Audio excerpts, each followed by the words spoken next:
Hi, I'm Frida, a Class C RV. Have you ever heard of the peaceful side of the Smoky Mountains? That's where we're going. We'll learn something about Dolly Parton I'll bet you didn't know. Come on.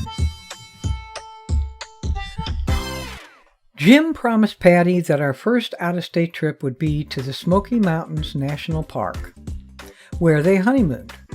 So we headed over to Illinois and through Kentucky and down toward Tennessee.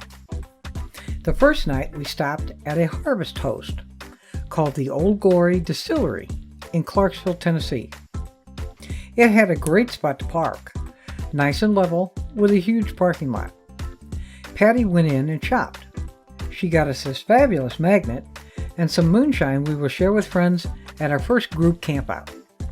She also sampled a strawberry lemonade moonshine slush. Potent. That night was almost the end of the trip. Tornado sirens went off for about 2 hours. Patty watched on the radar and the funnel cloud was just down the road a few miles. But the wind where we were never kicked up hard. It rained real hard. That was all. And we tried to settle in and sleep. We took off the next morning and arrived without incident in Seaverville, Tennessee. It's just north of Pigeon Forge, and Pigeon Forge is just north of Gatlinburg. Gatlinburg was where Jim and Patty stayed 32 years before, but decided on a less commercial experience by staying in Seaverville. A quick shop at the grocery store for fresh items, and we pulled into our site at Riverside RV Park and Resort. Patty chose a Riverside site with full hookups. Check-in was easy and our whole stay was about $250. There was a small pool, 2 beautiful bathhouses, and a huge dog park. They also rent cabins there, right on the river. The park was pretty full and it seems they had a couple RV rows that were permanent residents. The sites were close together with morning and early afternoon shade, but came with a concrete patio, and that gave us occasion to use our camp rug. Barefoot, sitting in the sun, reading, watching the river roll by. That was our Thursday, until a quick rain shower. After that, Jim took a bike ride and found the dog park, so we walked back up after dinner, but boy was that the wrong time of day. It was hot. Poor Riley could hardly keep up. From then on, we only went close to dusk. A note to anyone traveling in this area. There are no dependable Uber or Lyft drivers, also no reasonably priced taxi service. Plus, the Enterprise rent-a-car that advertises "we'll pick you up" would not pick us up on a Saturday, so we had to rent another day. Thank goodness for military, senior, and AAA discounts. Now Gatlinburg has a trolley system, but we never got that far south. This is good to know if you're in a motorhome without a towing vehicle and don't want to break camp to go places. Friday, Jim picked up a rental car and were able to get away for camp for dinner. We felt safe leaving the boys in the camper in 80+ temperatures because of a new device we got called a waggle. Here's a bonus for you, a product review. Stay tuned. There was a snafu with Jim's dinner at Tony Gore's Smoky Mountain Barbecue and Grill, which was irritating, and the grumpy server that dropped a piece of pecan pie on our table with a half-hearted sorry didn't help matters. My catfish was way more than I could eat, but good.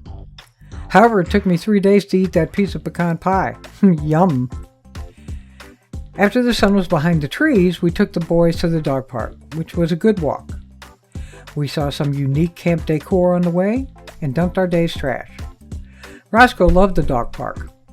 Riley was ready to go back to the AC, and back we went for a good night's rest. Saturday was good and hot. We decided to leave early and explore Seaverville, Dolly Parton's actual birth town. Not Nashville, not Gatlinburg, now you know, Seaverville, Tennessee. Dolly Rebecca Parton was born January 19th, 1946 in a one-room cabin on the banks of the Little Pigeon River. She is the fourth of 12 children born to Abby Lee Caroline and Robert Lee Parton Sr. Her father, known as Lee, worked in the mountains of East Tennessee, first as a sharecropper and later tending his own small tobacco farm and acreage. Parton's mother, Abby Lee, was a mother of 12 by age 35. Parton credits her musical abilities to her mother. Often in Port House, she still managed to keep house and entertain her children with Smoky Mountain folklore and ancient ballads. Parton has long credited her father for her business savvy and her mother's family for her musical abilities. She has described her family as being dirt poor. Parton's father paid the doctor who helped deliver her with a bag of cornmeal. Her earliest public performances were in the church, beginning at age 6. At 7, she started playing a homemade guitar. When she was 8, her uncle bought her first real guitar. Parton began performing as a child, singing on local radio and television programs in East Tennessee. By 10, she was appearing on the Cass Walker Show on both WIVK Radio and WBIR TV in Knoxville, Tennessee. At 13, she was recording the single Puppy Love on a small Louisiana label, Gold Band Records, and appeared at the Grand Ole Opry, where she first met Johnny Cash, who encouraged her to follow her own instincts regarding her career. After graduating from Seaverville County High School in 1964, Dolly moved to Nashville the next day. Her initial success came as a songwriter. Her songs were recorded by many other artists during this period, including Kitty Wells and Hank Williams Jr. She signed with Monument Records in 1965 at age 19. She was initially pitched as a bubblegum pop singer. Although she expressed a desire to record country material, the company resisted. After her composition, Put It Off Until Tomorrow, was recorded by Bill Phillips, went on to number 6 in the country chart in 1966, the label relented and allowed her to record country. Her first country single, Dumb Blonde, reached number 24 on the chart in 67, followed by Something Fishy, which went to number 17. These two songs appeared on her first full-length album, Hello, I'm Dolly. And the rest, as they say, is history. Dolly has never forgotten her roots in poverty, donating heavily to numerous charities, from bald eagle preservation to literacy, and has garnered numerous awards. Parton has been publicly vocal in her support for the LGBTQ+ community since 1991 and is a leading donor to HIV/AIDS causes.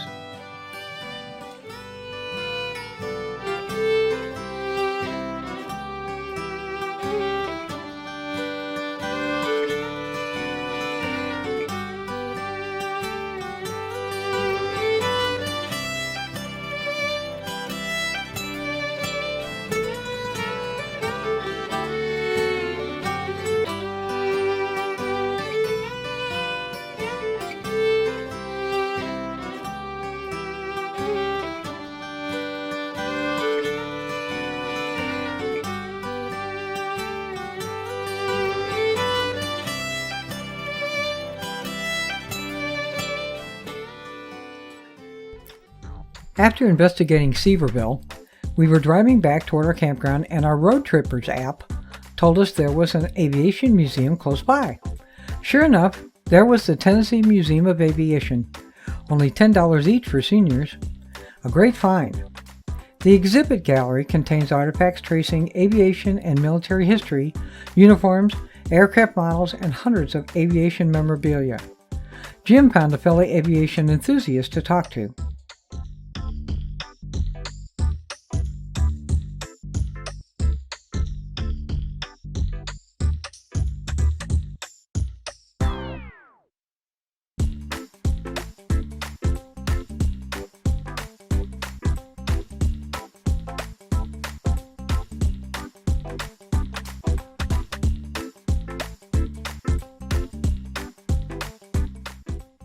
The hangar has a lot to see as well. The museum's collection of military vehicles, aircraft engines, aviation exhibits, trainers, fighters, helicopters, jets, and amphibious aircraft will definitely satisfy the interest of warbird fans.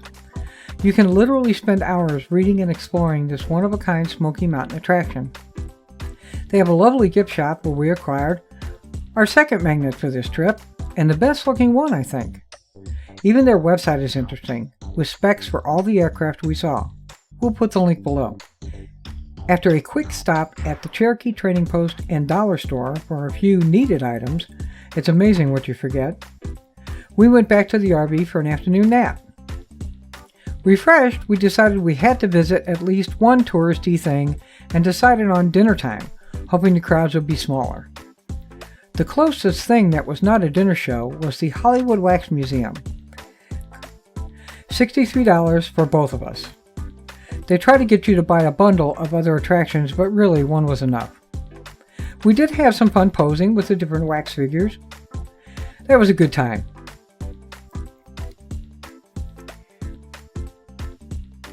We drove around a bit afterward and went back to camp for a good dinner of Jamaican jerk shrimp wraps, the dog park, and bed.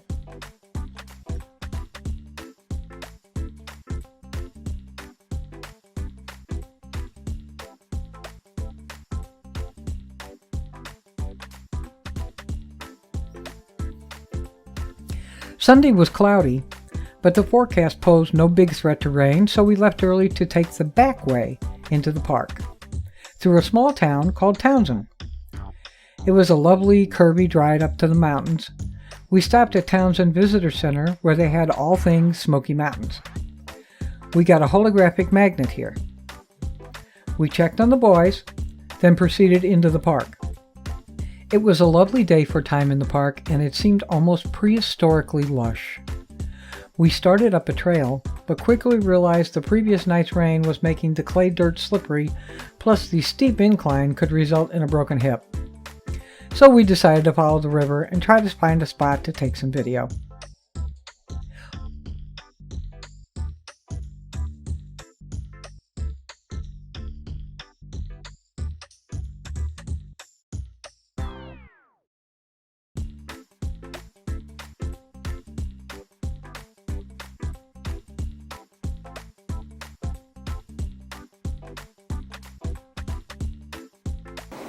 Our first stop was a place where the river parted and came back together. Oh, that sound. I could have sat there for hours.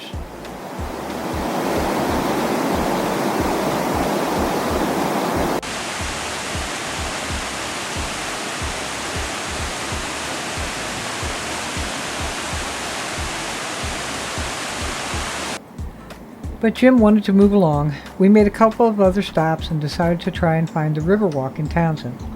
But first, we were hungry. We stopped at Apple Valley Mountain Village for a bit of shopping, only fudge buying. The restaurant there made the best burgers. We couldn't believe we ate so much. We then found the Riverwalk, a wonderful paved walk and bikeway right along the river. Here we met this man and his dog having the best time. So much fun to watch. Black flip. Oh my goodness.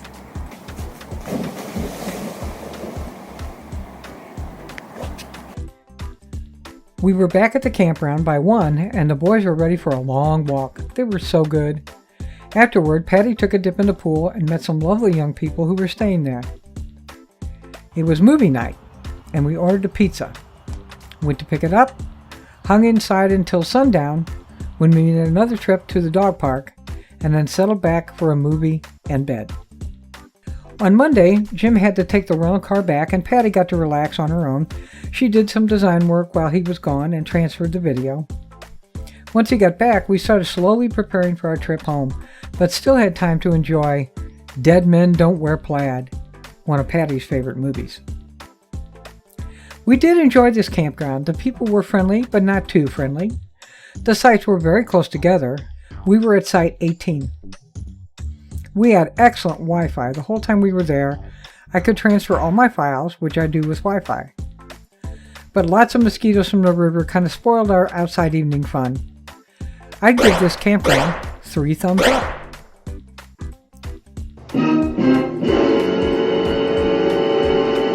Pet peeve time.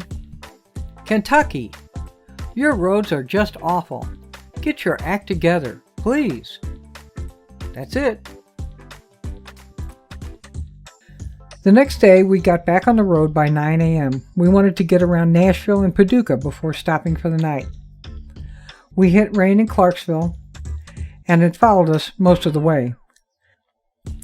We selected Shawnee Forest Campground as it was full hookup right off the highway in Vienna, Illinois, and only $35. Many of the spots were new and mushy. No room for a rug if we wanted to sit out. Sites need better, larger numbers. It was very hard for us to find our site, but it was only for one night and everything worked. We even got TV channels. 2 thumbs up for this campground because they are new and growing, but no Wi-Fi or cell signal. A great stopping point in Illinois, however. Early the next morning we headed home. Now on to our product review. The Waggle is a cell signal based temperature, humidity, and power monitor. Ours came from Amazon and cost us $119, plus the subscription we took quarterly at $16.50 per month. If you take it yearly, it goes down to $12 per month. We had heard great things about these from other RVers and decided to give it a try. It is a subscription-based service, but you can suspend your service in seasons you don't travel. Upon first arrival, it didn't seem to work at all, but because we don't usually get a cell signal at our home, that was not surprising. The customer service rep told us he would work with us on their end to boost the signal, so I figured I have till June 17th to return it. I'll try it on this trip. Well, he got it working at our home. We installed it into our RV. We were impressed with how we got a signal instantly when the power went off, came back on, or the temperature or humidity rose above the level I set. Even when I only had 1 bar of signal on my phone, I could check to see how the RV was doing.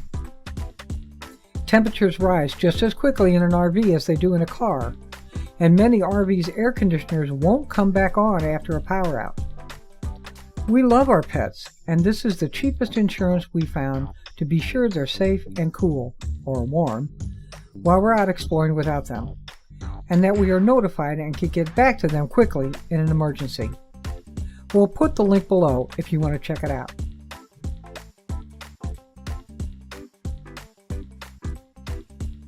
Don't forget to subscribe, ring the bell, and give us a thumbs up. Please, these episodes are a lot of work, and we need more subscribers to continue bringing them to you. Share this video with your friends and family. Encourage them to subscribe. Thanks for watching. We'll see you on down the road. All in all, we had a great time on the peaceful side of the Smokies, and we hope you did too.